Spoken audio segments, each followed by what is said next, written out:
when it comes to ghost stories and all that paranormal stuff, working as a nurse at County General Hospital, I've seen some pretty strange things over the years, like patients who swear they've seen loved ones who VA passed on, or those eerie moments when the hair on the back of your neck just stands up.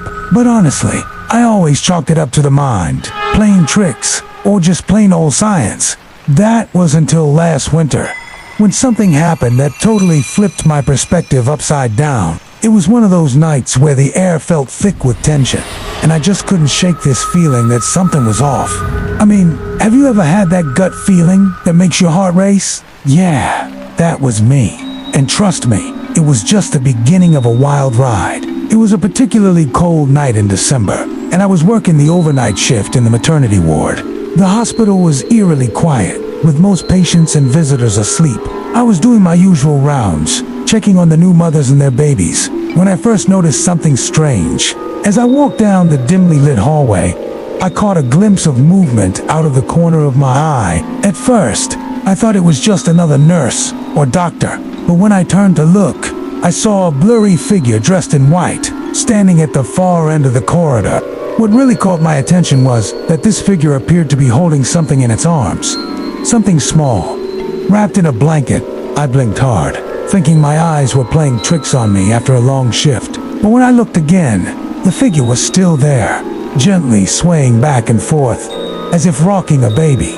A chill ran down my spine as I realized what I was seeing. It looked like a ghostly nurse cradling a newborn. I stood frozen in place, unable to move or call out. The figure slowly began to walk towards me, its movements fluid and almost graceful. As they got closer, I could make out more details. The old-fashioned nurse's uniform, the wispy, translucent quality of its form, and the tiny bundle held protectively in its arms. My heart was pounding in my chest, and I felt a cold sweat break out across my forehead. I wanted to run, to scream, to do anything but stand there watching this impossible scene unfold before me. But I was rooted to the spot, my eyes fixed on the approaching apparition. Just as the ghostly nurse was about to pass by me, it turned its head and looked directly at me. I'll never forget those eyes. Hollow, yet somehow filled with a deep sadness and longing. In that moment, I felt a wave of emotions wash over me. Fear, yes, but also an overwhelming sense of loss and grief. The figure continued past me, moving towards one of the empty patient rooms.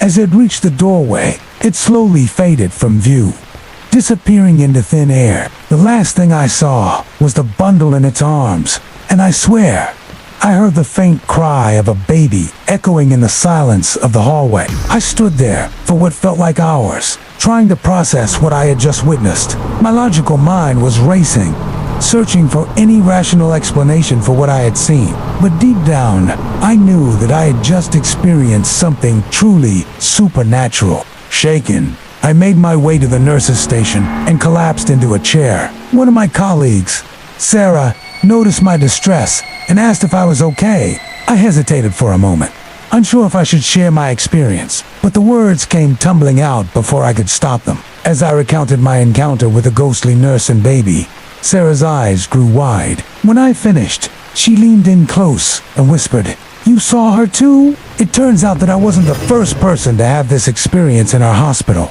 Sarah told me that there had been rumors for years about a spectral nurse who wandered the maternity ward at night, always carrying a baby. Some staff members claimed to have seen her, while others dismissed it as an urban legend. The story went that decades ago.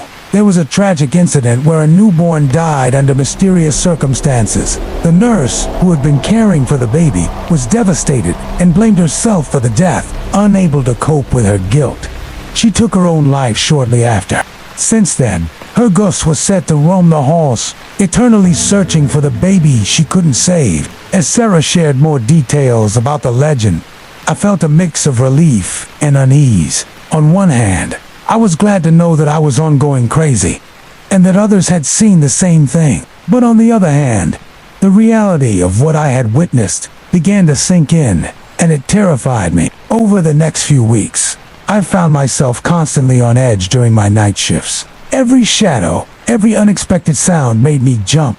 I couldn't shake the feeling that I was being watched, that the ghostly nurse might appear again at any moment. I started to notice other strange occurrences too. Sometimes, in the middle of the night, I would hear the distant sound of a baby crying. But when I went to check on the newborns in the nursery, they would all be sleeping peacefully. Other nurses reported similar experiences, with some hearing the cries and others hearing nothing at all.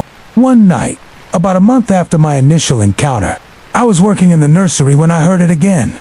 That faint, ghostly cry. This time, it seemed to be coming from one of the empty rooms down the hall. Against my better judgment, I decided to investigate. As I approached the room, the crying grew louder. My hand shook as I reached for the doorknob, and I hesitated for a moment before slowly pushing the door open. The room was dark and empty, but the sound of the baby's cries filled the air. I fumbled for the light switch, my heart racing as the fluorescent lights flickered to life. I saw her, the ghostly nurse, standing in the corner of the room, cradling the invisible baby in her arms. She looked up at me, and I saw tears streaming down her translucent face. I wanted to run, to scream for help, but something held me in place. The nurse's eyes locked with mine, and in that moment, I felt an overwhelming sense of her pain and regret. Without thinking, I found myself speaking to her. "It's okay," I said softly, my voice shaken. "You can let go now. It wasn't your fault." As the words left my mouth, a sense of peace seemed to wash over the ghostly figure. She gave me a small, sad smile, and then slowly faded away, taking the sound of the crying baby with her. I don't know how long I stood there in that empty room, trying to process what had just happened. When I finally made my way back to the nurse's station, I felt different, like a weight had been lifted off my shoulders.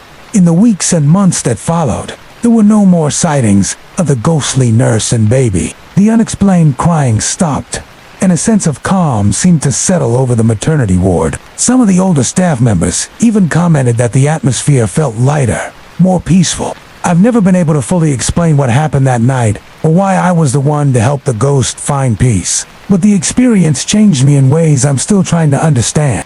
It opened my eyes to the possibility that there are things in this world that we can't always explain with science or logic. Now, when I walk the halls of the hospital at night, I no longer feel fear. Instead, I feel a sense of connection to the history of this place and all the lives that have passed through it. And sometimes, when I'm alone in the quiet of the maternity ward, I swear I can feel a gentle presence, not scary or threatening, but comforting, like a guardian watching over the new lives coming into the world. I may never fully understand what I experienced that winter, but I know that it was real. You might have had some really scary experiences while visiting hospitals, especially if those were in the late hours of the night. The feeling of being watched, the silence that makes you feel uneasy, and the beeping of machines mixed with the cries of babies just doesn't mix well for most people. For me, I just hate seeing blood, but other than that, I'm pretty sure that hospitals are safe places to visit. After all, they're built to help us when we're sick. So this next story takes place at the maternity hospital called Tavu Hospital. It was a full moon night, and I wasn't the one who experienced this, but many people have told me about it. They tell me that they hear the crying of children and the sigh of longing from the empty corridors, especially the emergency room or delivery area, where the hospital is usually quite silent at midnight. Some people said they heard the sound coming from the empty room door.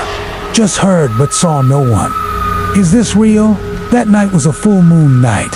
After the time I encountered the ghost nurse and the newborn baby, I have worked in many hospitals and witnessed many things, but this hospital was different. The patients and doctors here were all normal. The building was old and had a long history.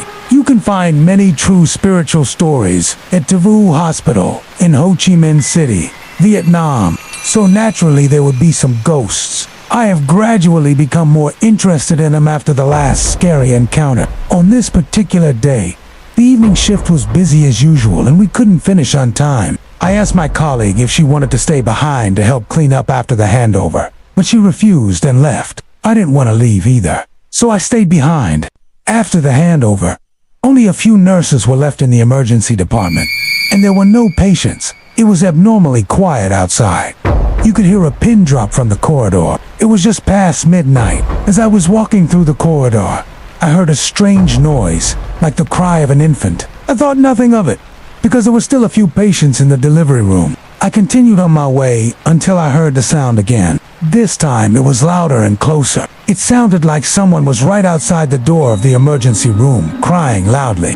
I thought perhaps a patient had given birth. Why would a newborn baby cry so loudly? I thought maybe it needed changing or feeding. I continued with my work. Soon the sound came again, closer this time, as if the baby had just arrived. I stopped what I was doing and listened intently. It sounded like footsteps. Footsteps of a small child dragging something heavy along the ground. I felt goosebumps all over my arms. Could it be a ghost? Was that possible? I thought maybe it's just the wind. I went to the window and saw that it was tightly shut. Plus, it was the middle of summer. Who would close their windows during such hot weather? There was not even a slight breeze. I got scared, so I ran out of the emergency room to see what was going on. As soon as I stepped out, I heard the sound. Now it was very close. I saw that the door to the delivery room was open. The light inside the room was off, but I could see the shadow of a small child dragging something large. I was frozen to the spot, unable to move or make a sound. Then the little child turned its head towards me, and I saw the face of a young girl staring at me.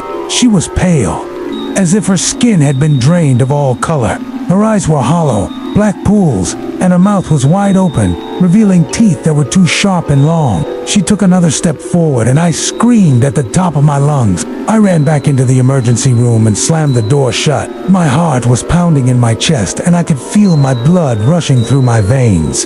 I turned to leave, but then I remembered the other nurses, who were still in the emergency room. I had to warn them. I ran to the door and yelled, "Quick, come see!" But as soon as I opened the door, I saw that they were gone. The room was empty. Where did they go? Did they leave without telling me? No, this is a hospital, and they can't just leave. I thought maybe they've gone to check on the night shift patients. So I ran to the delivery room again. To my surprise, the girl was still standing there, but now she was closer. She was smiling at me, and her eyes seemed to glow in the darkness. Then she started to walk towards me. I don't know how she entered the emergency room. Maybe she just walked through the door. I screamed again and ran away. I never looked back to see if she was following me or not. I didn't want to. All I could think about was how I had to get away from her. I ran as fast as I could, as if my life depended on it. I ran to the nurse's station and hid under the table. I curled up into a ball and covered my head with my hands. I could still hear her footsteps, but they were getting farther away. I knew she wasn't following me anymore, so I slowly came out from under the table. I looked around the room, but the girl was nowhere to be seen. Had she vanished? Was she hiding somewhere watching me? I didn't want to stay in the room. I didn't want to stay in the hospital. I wanted to go home. I drove back home, but I kept looking over my shoulder to see if she was following me. I didn't sleep that night. I sat in bed, staring at the ceiling. I kept thinking about the girl's face and the sound of her dragging feet. It's been a week since then, and I haven't been back to the hospital. I don't know if I'll ever go back. Well, that was our terrifying tale for the night. We hope you enjoyed it. Have you ever encountered a ghost while visiting a hospital? Well, today we have two stories from our viewers. The first one is going to be called Autopsy Meets the Standing Corpse, and the second one is the ghost that walked into a hospital. Our first story comes from Brian. I had just finished my first year of medical school and was doing an internship in a city hospital, which was attached to a university. One afternoon, I was scheduled to do an autopsy with one of the pathology professors. I had been warned about this professor before. He was known for being very taciturn and strict. When I got to the morgue, the professor was already there, with a corpse covered in a sheet on the steel table. He gestured for me to pull the sheet off the corpse and expose it so he could begin the autopsy. As I started to pull the sheet off, I noticed the body under it was wearing clothes, and the head was covered by what appeared to be a hat or a bag. I stopped pulling the sheet off and asked the professor if he wanted me to remove the clothes too. He just gave me a quick look, then returned his focus to staring at the corpse. So I continued removing the sheets, and then turned to get some gloves from the drawer. The moment I turned away from the table, I heard a loud thump, and and I turned back quickly to see the corpse lying face up, staring at me. I immediately screamed and ran out of the room. People were staring at me as I ran out of the morgue. I could hear the professor behind me yelling, "What the hell? Why are you screaming?" I didn't stop running until I got outside. When I finally calmed down, I walked back into the hospital to go find my friend, who was also doing an internship there. I told him what happened. He laughed at me. Then we went back to the morgue together to check it out. When we entered, the professor was there again, staring at the corpse. My friend asked the professor what had happened, and the professor just stated matter-of-factly, there must have been some gas in the stomach. It must have bloated and pushed the sheet off. My friend and I looked at each other, then at the corpse, and then left. After my friend left, I couldn't help but steal another glance at the corpse. The way it was lying, it looked exactly like it was sitting up and staring at me. I can't explain it, but there was something about its posture and the angle of its head that made me think it was looking at me. A few days after this incident, I was talking to another friend of mine, who was also doing an internship at the same hospital. I told him about the incident in the morgue.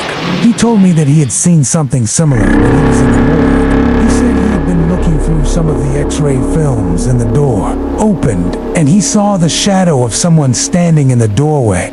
He turned his head and looked at the door, and no one was there. He dismissed it and continued what he was doing. Then he heard footsteps approaching him. He turned his head and saw a woman in a white nightgown walking towards him. She stopped in front of him and motioned with her finger for him to follow her. He said he hesitated for a moment, but then he followed her into the hallway. They walked past several rooms until they came to an open doorway. She turned and beckoned for him to come through the opening. He said he felt compelled to follow her and do whatever she wanted. Just as he was about to step through the doorway, he woke up and realized it had all been a dream.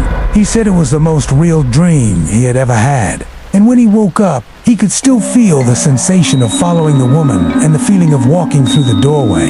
He told me that he never went back to the morgue after that. I've told this story a few times before, and people have always reacted like it's a joke or something. But this really happened, and I know what I saw. There are things in this world that we can't explain, even though we like to think we can. Sometimes we just have to accept that what we saw can't be explained. If you respect science enough, it will reveal its secrets to you. There is another level of science that is not taught in schools or universities. It is a different level of understanding. Science is everywhere. It is in everything, and it is all around us. The more you learn about it, the more you realize how little you know. We are surrounded by mysteries, and the truth is sometimes terrifying. I believe this story proves that. Our next story comes from John. This happened many years ago in a large city hospital. I was working the night shift as an orderly, taking patients to different wards. At one point, I had to take a female patient from the emergency room to the oncology ward, which was on the 11th floor. I was pushing the bed and making conversation with her, and suddenly she sat bolt upright. I nearly jumped out of my skin and asked her if she was okay. She told me she was fine and asked me to continue taking her up to the 11th floor. As I reached the elevator, she told me that she didn't want to go to the 11th floor, but rather the 5th floor. I told her that I had a strict set of instructions to take her to the 11th floor, and that I would get in big trouble if I didn't. She told me that I should listen to her because I would die if I didn't. I thought that maybe she was having a psychotic episode and refused to listen to her. Just then, the nurse who was accompanying us from the emergency room shouted, "Go to the 5th floor." I forgot to change the paperwork. I argued with her about it, but she insisted that I listen to her and take the patient to the 5th floor. I pressed the button for the 5th floor, and we rode the elevator up. As soon as the doors opened, the nurse gasped and stepped out. She told me to follow her, and we walked down a long, deserted hallway. She stopped in front of a closed door and motioned for me to knock on it. I knocked on the door 3 times and waited. Suddenly, the door creaked open and the nurse stepped through, telling me to follow her. We walked through a maze of hallways, and I began to panic when I realized that no one else was around. We finally came to a room, and the nurse told me to leave the patient outside, while she went inside to speak to someone. I walked out into the hall and closed the door behind me. Moments later, I heard screams and the sound of crashing and breaking. I pounded on the door and yelled for the nurse. A man's voice yelled, "Leave us alone." I knew that something was wrong, and I tried to open the door. It wouldn't budge. I screamed for help and collapsed on the floor outside the door. Several minutes later, the door opened and a doctor stepped out. He asked me what had happened and I explained it to him. He told me that the nurse was new and had taken the wrong turn and ended up on a restricted floor. He said that the patient had died during the ride to the hospital, and that it was possible that she had somehow possessed the nurse, causing her to bring the patient to that floor. He assured me that everything was fine, and that I should go back to work. I never saw that nurse again, but I often wonder if she ever recovered from that night.